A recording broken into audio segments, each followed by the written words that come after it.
I came on to present some findings that I found recently. So Beautiful. if you want to start your timer or whatever, I'll Yep. share here. It'll be Actually, a couple it seconds. should be on my virtual cam, so I shouldn't even have to screen share.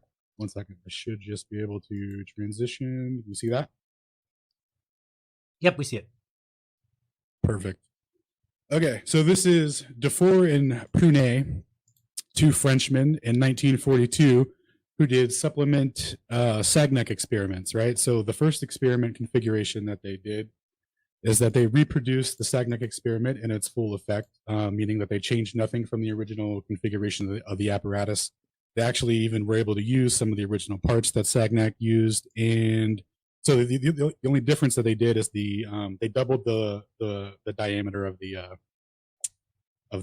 spinning apparatus, right? It's the only thing that changed is they increased the distance of everything by twofold. Okay. So that's really it. So first experiment, they reproduced the effects within 6% in its traditional configuration, right? And then here's a topographical view of what that looks like. So you have your source emitter on the rotating device. You have your reflective mirrors. You got your beam splitter. You got your counter beams for everything to circle back and recombine here at this at R. And then it'll travel along here, hit this mirror P, and then it goes into your photographic recorder, which is on the device, right? So this spinning device, because the observer, right, where it's being recorded, because that position is on the device, it is a non-inertial frame, right? Because it's rotating. Right. So relativity says, blah, blah, blah, it's all good. Okay, whatever. So these guys were like, okay, cool. Let's try some different configurations and see what we can come up with, right? So this is the second orientation of the device that they did. Now they did, what they did here is they had the source fixed to the wall on the lab.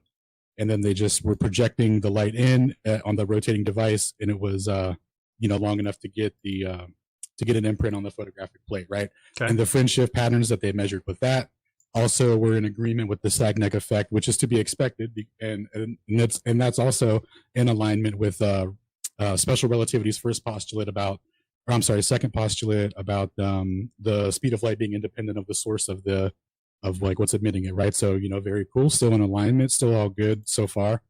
And then they get into their third configuration, where they did a series of tests where they so this is what they did here.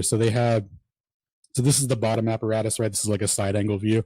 So they have 45-degree angled mirrors for the rotating section that go up to a stationary section that's independent of the rotating device underneath it. Okay. And then so that reflects back out to the lab wall, which is fixed, obviously, right? So they got the source emitter there. They got a stationary apparatus here, and they also have a stationary recorder here.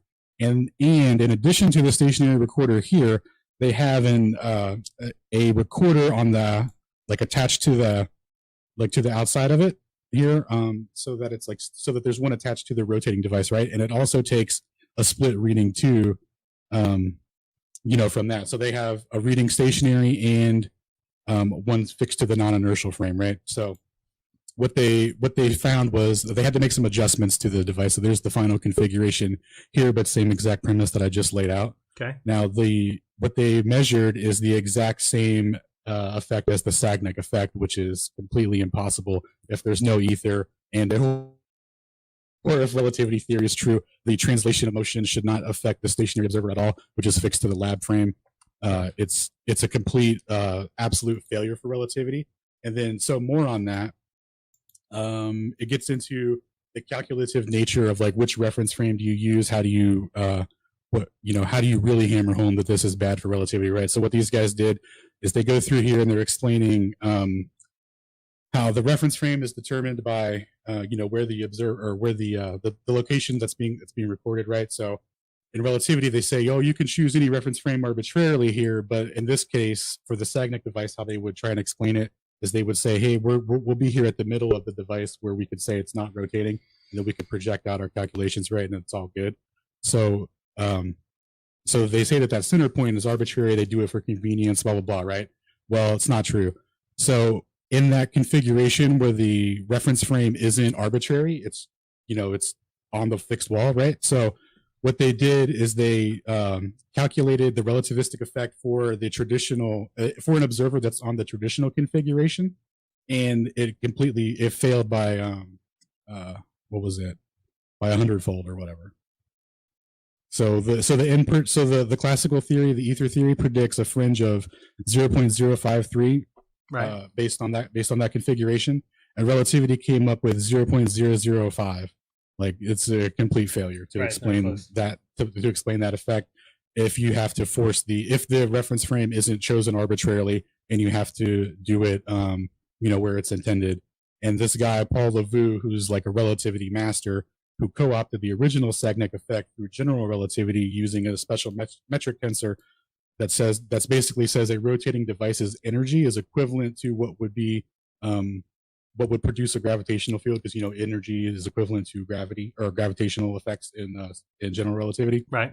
So the way that he was explaining is the angular rotation energy is equivalent to generating little pockets of time dilation and length contraction within the device to explain the effect. So that's the general relativistic effect. So this guy goes on to say, hey man, it's important to, in relativity and when you're dealing with rotating frames, the importance of choosing the proper frame when you're dealing with to get the proper relativistic calculation. And then he says, that the proper spot obviously should be calculated from the center of the device. And he makes like no mention of the situation where it's fixed to the wall. And he knew about all of this too, like it being fixed to the wall, gave no response and just kind of doubled down and dipped.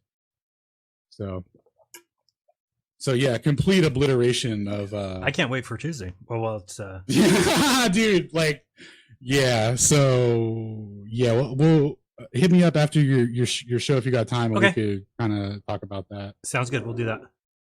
Thanks, right, bro. Thanks, Alan. Take it easy. Keep doing what Peace. you're doing, man. You're banging it out. Love your work. Yeah. Later. Peace.